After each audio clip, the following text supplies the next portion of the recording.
What's up, everybody? It's Roger and James here from the DisKingdom Podcast. In this episode, we're going to be talking all about remastered games and basically on the lines of how much should a original game be changed with a remaster? Should it be identical, or should they, or is the key part of here trying to bring it up to the new standard? So let's jump into it. This was James's idea because I think he's currently experiencing the very thing that he's talking about.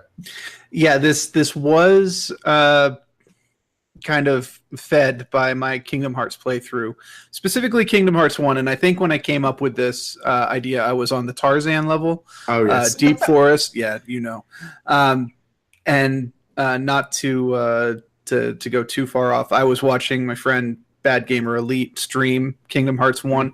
I literally watched him for an hour and a half try to get those vines in the Tarzan. He missed the third one almost for an hour and a half. That was all he was doing. And I think most people who've played Kingdom Hearts 1.5 or can remember Kingdom Hearts 1 will know just how awful the camera and the jumping in that game is. So the thought came to my head, how much should these companies update this? Should the jumping in Kingdom Hearts 1.5 have been updated? Should, say, Chain of Memories, which is the one I'm playing right now, should they have maybe ditched the card system and gone with a straight combat system like Kingdom Hearts 1 and 2? I actually kind of like the card system, but I know a lot of people had major issues with it because the reason it never carried on. Exactly. Once I got into it, it started to make more sense and I learned the tricks and stuff, but it's got a massive learning curve. And if you're playing it between Kingdom Hearts 1 and Kingdom Hearts 2, which is what most people tend to suggest because it's got plot points that carry into 2, you're looking at going from one combat system to a completely different combat system and then back to a modified version of the first combat system. And it's very jarring to do that. But it's not just Kingdom Hearts. Last 2 years ago, we did the Disney Afternoon Collection. Yeah. I remember noting in that we played the Ducktales game. Well, played all of them, but we played Ducktales, and they left in the frame rate issues that the original game had. There were certain portions of that game where Scrooge McDuck just goes to a crawl and his sprite gets all, fuzzy and whatnot. It's like, do you leave that in? Do you not leave that in? Because that's strictly performance. Yeah. That's not even a gameplay thing. That is just straight up.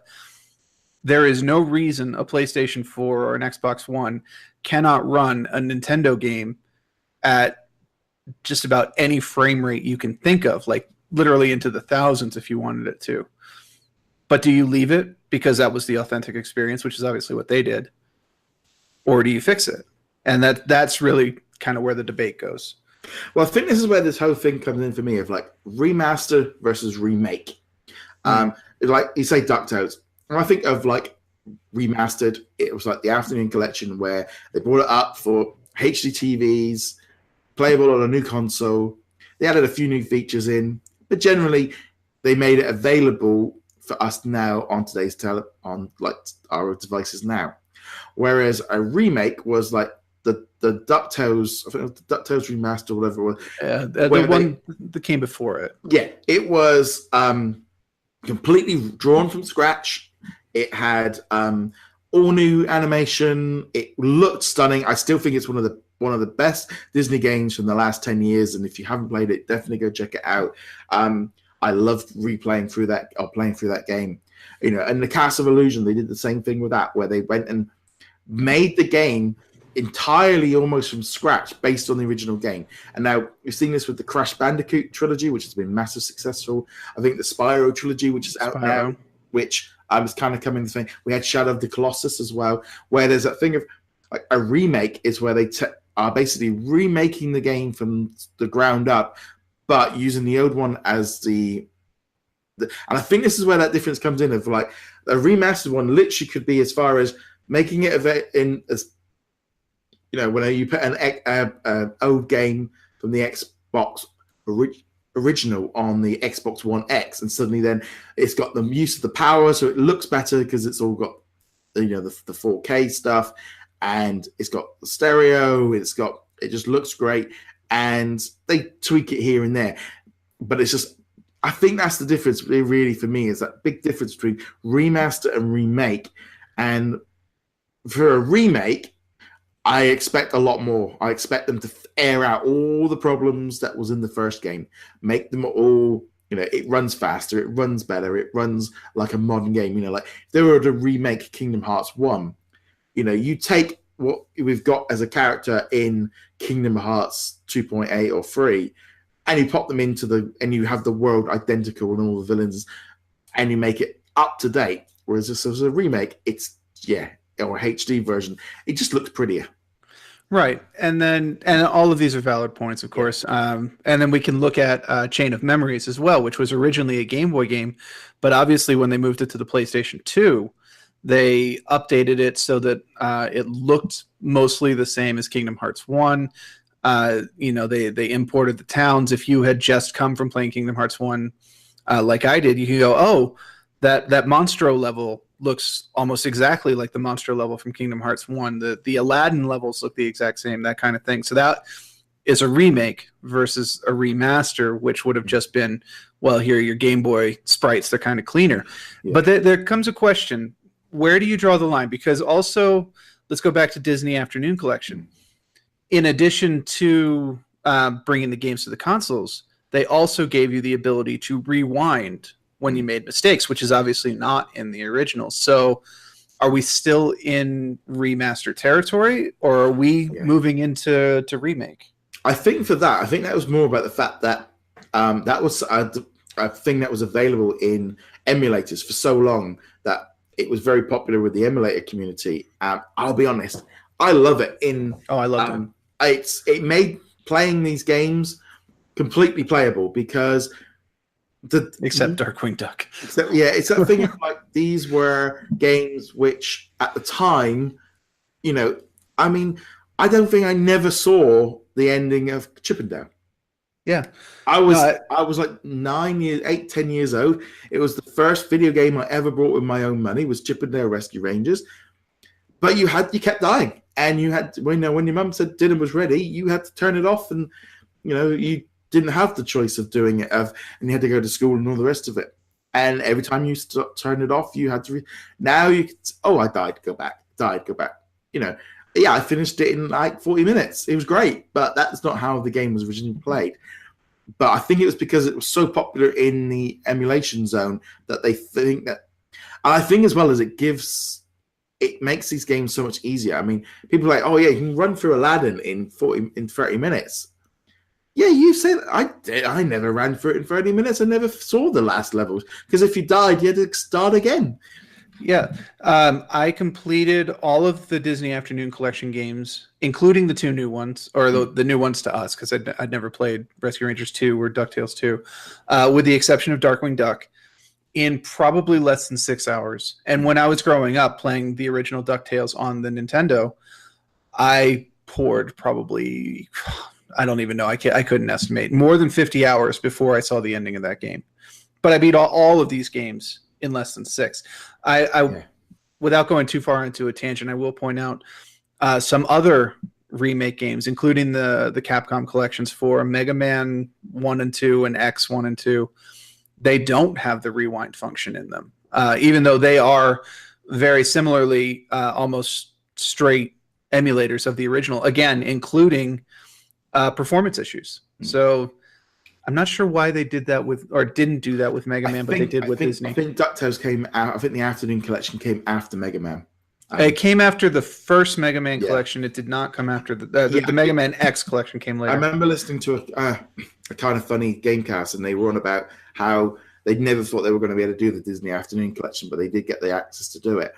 And it was a project they've been working on a while, but I don't think the Mega Man Legacy 2 collection was done by the same team. They brought somebody else in on that one, so it was done by a different team. It's a shame because that feature does make a big difference. But then even PlayStation back 2-3 years ago, they brought back some PlayStation 2 games and a random Super Star Wars game and put it on the PlayStation 4. They didn't make any adjustments to it. It's kind of just as it was, but just playable on a new version. And it's that kind of thing. Sometimes it's good, and also the thing it's like remastering an old game. I think they're starting to realize now of going back and redoing an old game in modern. If you look at right now, Pokemon Let's Go is literally a remake of Pokemon Yellow and I think it was specifically Yellow because it's Pikachu and he rides on your shoulder, or Eevee in the Eevee version. I have to admit, I am a little bit sad that I sold my Switch right before this game came out because I think I would have enjoyed this one. But maybe I'll get a Switch again at some point. But either way, like you were saying, it is basically a remake of Pokemon Yellow, and it kind of it ends up being that situation. And we should also point out, as I'm sure most people already realize, the amount of resources required for a remake are massively higher than a remaster. A remaster, you literally just make sure the code works on the new system, and if it doesn't, you kind of patch in an emulator and you're good to go. But if you're doing a remake, you actually have to dedicate teams to work on the assets. You maybe have to update some code. You might have to update all sorts of other things, maybe even add in some new features like, I don't know, a breadcrumb trail to tell you where your next quest is, that kind of deal. But in an ideal world, it'd be nice if we could just get both, Let's say DuckTales. It'd be nice if I could buy the original DuckTales and I would get either an updated version with like the graphics that we had in the game that came out a number of years ago, and I could play it that way. But if I wanted to, I hit the select button and boom, you're back to the original graphics. Some of them do that. I think some of the Halo does that. Yeah, some of them that they do flip between the two, and I think it's definitely an interesting way of kind of carrying on games. I think we're getting to that same thing like with like movies, where with video games of like it's like like there's a Resident Evil remake kind of coming out, and I think it's that kind of thing. If people are looking back at some of these earlier PlayStation 1 era games and stuff and going, they had a great level design, but they were still in the early stages of like 3D games and all the rest of it. They had some great ideas, but they didn't have the tools available now that they've all tweaked to go. And I think it's just that thing of, do we develop a brand new game from scratch, or do we use something that we've already done that works, but make it, it's quicker, it's easier, it's faster. And it's a money grab. It's a money grab. And it's that thing of, I can see why they're going back to these old games and bringing them up, because a lot of the work's already been done. And therefore, it's just about making them better. Yeah, and I think at the end of the day, it doesn't really matter if it's a remaster or a remake. I like having these games available, even if I end up never touching them again. Just having them available to play. Like if I'm on my Xbox and I'm going through my digital library, and hey, there's the Disney Afternoon Collection. I've got 20 minutes to burn. Maybe I'll go through and play something like that. Yeah, I'm just happy that we've got this stuff. Hopefully, moving forward, it'll be less of an issue. Hopefully, if we do have a next generation of consoles, it does sound like we're going to have a PlayStation 5. Microsoft is still kind of cagey about whether there'll be a new Xbox, but we know PlayStation 5 is in development. It would be very nice if it was backwards compatible with at least the PlayStation 4, so we don't have to have remasters of all these PlayStation 4 titles. But I realize it's not that easy. Yeah, I think the problem primarily was when they went with the PlayStation 3, that it was a completely different structure. Yes. And that's what caused all the problems. It's caused all the problems with the PSN, everything from that point on. Going forward, they've just gone into the zone of they are just PCs and things. That's why Microsoft are being able to kind of do this so backwards compatible, and they're going in a different direction. And eventually, this whole thing of, I think it's a case of if they get a lot of these remastered PlayStation 3 stuff onto PlayStation 4, that then means that it's available going forward for the next decade or two. It makes life a lot easier. But we'll have to know what you carry on. I'm just going to add one last thing here. I can't let a remaster remake conversation go without once again scolding Activision for their absolutely abysmal ports of Marvel Ultimate Alliance 1 and 2.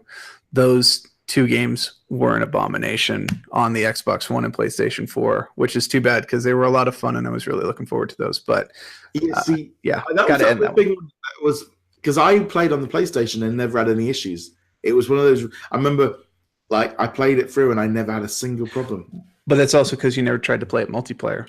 Oh, well, I don't like people. I don't like playing. No, people. I don't play multiplayer. We don't like people. People are annoying, which is funny because I'm always in like Disney World, which is just filled with people. But yeah, there were problems, all sorts of problems. And again, the main issue I had with it was them charging almost full price for games that they had clearly not touched at all. They just literally updated the architecture and said, "Here you go, $80 please." And so I obviously have spoken at length about this in the past. We talked about them when they came out, but I could not let that one pass, because if you're going to make a remaster or a remake, that's great. And I don't even care if you do the bare bones, just make sure it runs on the modern console, but price it accordingly, please. $80 for 10-year-old games is unacceptable. Yeah. But that was my final thought. Yes. On that note, guys, let us know what you guys think in the comments below or on social media. You will like us as well on all of our bits and pieces. You can find us over at DisKingdom.com. You can also subscribe to the audio versions and subscribe on YouTube. So, James, where can they find you? You find me Heroic Legacy, heroiclegacy.com. I'm losing my voice apparently. And on that Activision note, was listening. On that note, they want to charge you a microtransaction to get the voice for a bit longer. But on that note, guys, thank you very much for watching. We'll see you guys soon. Later.